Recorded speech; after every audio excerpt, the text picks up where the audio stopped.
이 프로그램을 이해하시기 위해서는 조금 뭐 거창할 것 같지만은, 그러니까 이제 미래에 우리 아이들이 어떻게 무엇을 해야지 미래에 잘 살 수 있을까? 그다음에 어떤 세상에 어떻게 놓이게 될 건지 이런 것들을 상상을 해봐야 되거든요. 그다음 어머님들도 이제 많은 생각들을 하실 건데, 그리고 이제 여러 뭐 설명회를 다니시면 거의 대부분은 다 똑같습니다. 그러니까 이제 미래에는 변화가 심하다. 그러니까 지금도 변화가 너무 심하죠. 학교에서 돌아가는 여러 가지 그런 것들을 우리가 뭔가 따라가는 것도 사실 좀 어려워요. 그러니까 너무 변화가 심한 거죠. 핸드폰 나오고, 그 다음에 뭐 여러 가지 뭐 이런 환경들이 돌아가면서 급변하다 보니까 그런 환경에 맞춰서 우리가 변하는 것도 힘든데, 근데 이제 얘들 보면 얘들은 엄청 빨리 변하거든요. 그러니까 우리보다 훨씬 적응하는 능력이 뛰어나요. 그래서 미래는 변화다. 제가 볼 때는 그래요. 변화라고 생각하거든요. 그 변화에 어떻게 적응할 것이냐. 그 다음에 뭘 어떻게 해야지 우리 애들이 잘 살 수 있을까. 그런, 한마디로 말하면은 저는 뭐 창의성이라고 생각합니다. 창의성. 국가나 뭐 기업들은 다 창의성을 주장을 하고 있어요. 창의적이지 않는 애들은, 이제 받고 싶지 않아요. 과거에 우리가 그냥 뭐 인류대 나오고 뭐 애들 공부 잘하고 하면은 뭐 잘하겠지. 이런 생각 가졌는데요. 지금도 그거를 계속 이제 넘어가고 있거든요. 그러니까 앞으로 이제 우리 애들이 진출할 때쯤 되면은 훨씬 더 심해질 거예요. 뭐 지식의 양이 많다고 해서 중요한 직책에 올리거나 그다음에 중요한 일을 맡기거나 이러지 않습니다. 뭔가 창의적인 일을 할 수 있는 창의성을 갖춘 인재가 돼야지만이 미래에는 선택받을 수 있는 아이가 될 거다, 이런 생각을 저도 갖거든요. 신경을 써야 될 게 이 변화에 적응하면서 창의성을 갖춰야 되겠다, 이런 생각을 저는 갖고 있는 거예요. 얘들은 다 변화를 하고 있어요. 지금 우리 애들이 좋아하는 게 뭐죠? 힘들어하시고 싫어하는 거. 그 단어가 뭘까요? 게임. 게임 싫어하시잖아요. 근데 게임에서 엄청 잘 돼요, 지금. 뭐 게임을 안 하는 애들이 게임을 만들 수 있을까요? 그건 아니거든요. 그러니까 그렇게 생각해 보면, 그럼 우리 애를 게임을 시켜서 게임 회사를 만들게 할까? 또 그건 아니죠. 그죠? 그러니까 지금 뭐 일정 이상의 공부를 하고 뭔가를 해야지 그걸 할 수 있기 때문에 지금 학년기 때 공부를 좀 해야 되는데, 그냥 그렇게만 볼 건 아니다. 그러니까 저도 게임을 하는 걸 싫어해요, 우리 애가. 그냥 그렇게만 얘들이 보는 시선도 우리는 볼 수 있어야 되겠다. 게임 좋아하고, 뭐 연예인도 좋아하고요. 뭐 우리 연예인 좋아하다 보니까 우리나라가 뭐 K-팝, K-문화 세계를 주도하고 있어요, 지금. 그걸 또, 우리 애들이 연예인 되려고 막 열심히 노력하잖아요. 대단한 거죠, 우리나라는. 자, 그런, 변화들이 있고, 우리 애들이 생각하는 게 있다. 그래서 미래가 계속 바뀌고 있는 거거든요. 요즘 애들 유튜브 많이 보죠. 유튜브 보면서 뭐, 좋은 점도 있지만, 나쁜 점도 많아요. 근데 뭐, 나쁘게 보는 건 우리 어머님들 저하고 같은 시선으로 보니까 나쁘게 보이는 거고요. 좋은 점도 상당히 많거든요.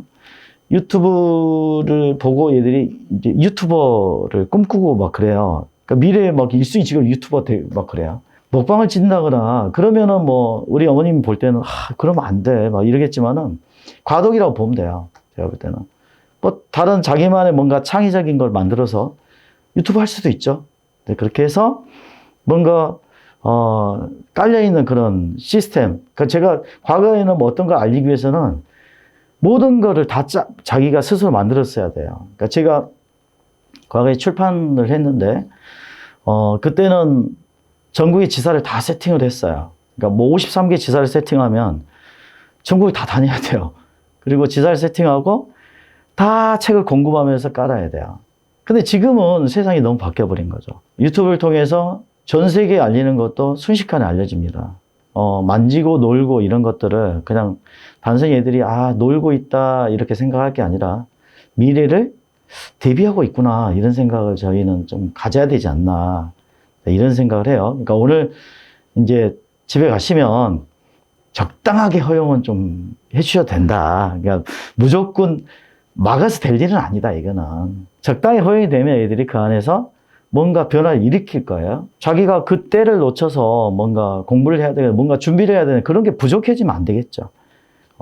그러지 않는 한은 뭐 우리가 그런 것들은 생각을 해야 된다, 이런 말씀을 드리고, 창의성이라고 제가 이제 여기서 화두를 던졌는데, 창의성은 그러면 어떻게 길러지느냐가 문제잖아요. 근데 이것도 다 알고 계세요, 어머님들은. 그러니까 제가 두 가지 단어를 말씀드릴 건데, 창의성 하면 떠오르는 단어가, 저는 뭐 수학을 하고 있는 사람이라 그냥 제가 판단하는 그 단어들만 떠오른다고 할 수도 있는데, 대부분 사람들이 뭘 떠올리냐면, 공간 지각 능력 떠올립니다. 이 공간 지각 능력이 엄청 중요한 능력이거든요. 그러니까 저는, 이 공간 지각 능력을 우리 아이들의 상상의 눈이라고 생각을 해요. 그러니까 이제 이 공간 지각 능력들이 이렇게 탁월한 아이들이요, 나중에 성인이 됐을 때 아주 창의적인 인간이 된다고 미국에서 어떤 대학의 뭐 어떤 교수들이 20, 30년 동안 얘들 추적을 했어요. 추적한 결과 보고서를 냈는데 20, 30년 후에 얘들의 결과물을 봤더니 어렸을 때 공간 지각 능력이 좋은 애들이 월등히 우수하더라는 거죠. 20, 30년 동안 뭐 우리 애들을 추적할 수는 없잖아요. 그래서 이제 그런 사람들이 연구한 거를 우리는 이야기하고 그 다음에 공유하는 거죠. 공간 지각 능력이 좀 중요하구나. 그 다음에 이 공간 지각 능력을 깨우는 우리는 노력을 해야 되겠구나, 이런 생각 갖겠죠. 저도 그런 생각을 가진 거죠. 그래서 아까 어린 아이들이 놀 수 있는 장난감부터 고민을 했던 거죠. 그 공간 지각 능력은 이 공간을 인식하는 능력이거든요. 그리고 인식해서 이제 끝나면은 뭔가를 보는 능력인데요. 공간에 있는 이런 사물들을 보기 위해서는 차원을 다 이해해야 돼요. 그러니까 0차원부터 1차원, 2차원.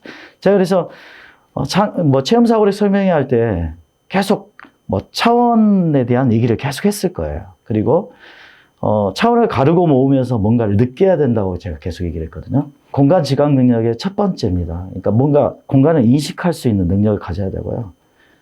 그 다음에 그거를 해석할 수도 있어야 되겠죠. 그 다음에 추론하는 능력도 있어야 되겠죠.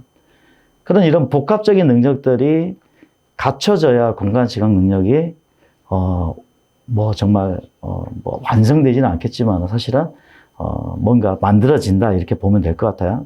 공간 지각 능력은 우리 아이들의 그릇이라고 보면 돼요. 그러니까 창의성의 그릇이라고 보면 돼요. 그러니까 우리 아이들이 뭐 창의적인 인간을 만들고 싶은데 일단 우리가 어렸을 때 그릇을 크게 만들어야 될 거잖아요. 그래야 많이 남잖아요. 우리는 이제 뭐 인간은 욕심이 있기 때문에 무조건 크기가 아니라요, 적당한 크기를 만들어야 되겠죠. 근데 그릇이 작으면 아무리 담으려고 해도 담을 수가 없는 게 현실이거든요. 그래서 그릇을 적당한 크기로 우리는 만들어서 우리 애들이 나중에 뭔가 담을 수 있게 해줘야 돼요. 그 그릇이 저는 공간 지각 능력이다, 이렇게 생각을 합니다. 좀 신경을 써야 되는 부분이다. 근데 이거는 일정 이상 타고나는 능력이에요. 어렸을 때 뭔가 적절한 프로그램에 의해서 교육을 하면 부족한 애들은 좀 채워지고요. 그 다음에 잘하는 애들도 더 강화가 됩니다. 네, 이거는요. 근데 보통은 저는 우리 아이들 꼬맹이들하고 수업을 해보고 지금까지 해본 결과 유아기 때부터 초등 저학년까지로 봐요, 저는. 이제 그때까지 이런 학습들을 해서 뭔가를 계속 깨워야 돼요. 차원도 느끼고 가르고 모으고 하면서 느껴야 되는데, 그런 것들은 보통 초등학교 저학년까지라고 제가 말씀드리고, 그 후에 이제 우리가 이제 학습을 하겠죠. 적당하게 이제 역량을 만들었어요. 그릇을 만들었으면 거기에 채워야 되는데, 창의성의 두 번째 키워드가 수학이에요, 수학. 그러니까 제가 수학을 하고 있어 수학이라고 말하는 게 아니라 다 수학이라고 말하고 있거든요. 우리 이제 수학을 과거에는 그냥 뭐 셈을 하는 뭐 그런 도구라고 보통은 취급을 했는데요.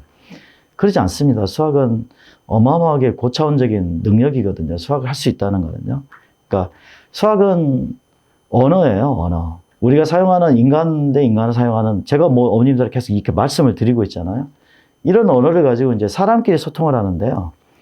어떤 사물하고 소통을 하기 위해서는 반드시 수학이라는 언어가 필요합니다. 그래서 언어를 배우는 건데, 우리 영어 배울 때 영어 유치원부터 시작해서 우리 계속 얘들 가르치잖아요.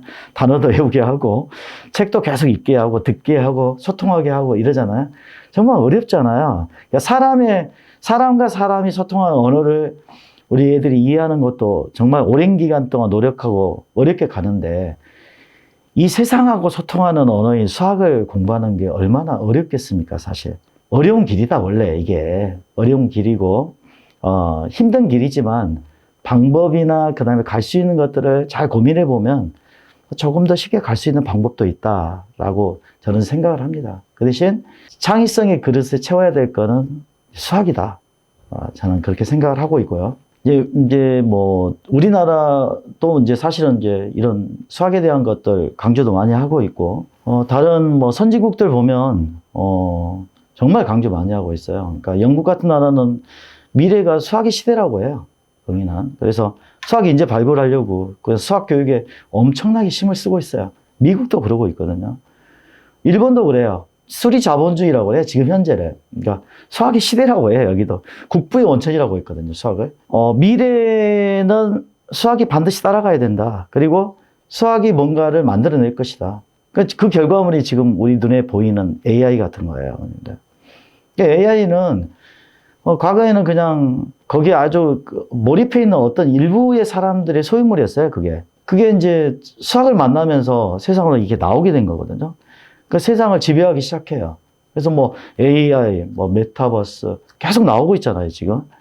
근데 이제 이런 것들이 다 모든 게 수학하고 이렇게 밀접한 연관성을 가지고 있다, 이렇게 보시면 될 것 같아요. 그래서 수학을 그냥 강제로 받아들여서 그냥 어쩔 수 없이 사용하는 학습으로 보면은 거기서 끝이겠지만은 정말 수학을 즐겁고 재미나게 받아들이고 뭔가 이거를 사용할 수 있는 그런 능력들을 만들어 간다면 미래에 엄청난 일을 할 수도 있습니다. 우리 아이들에게는 어마어마하게 중요한 거다라는 것까지는 우리가 이제 여기서 저하고 뭐 말씀을 하시든 다른 설명이 가시든 뭐 똑같은 주제일 거예요. 이거는. 그러니까 뭐 여기서 이제 제가 더 이상 뭐 부연 설명을 드리지 않고 여기까지만 제가 설명을 드리고.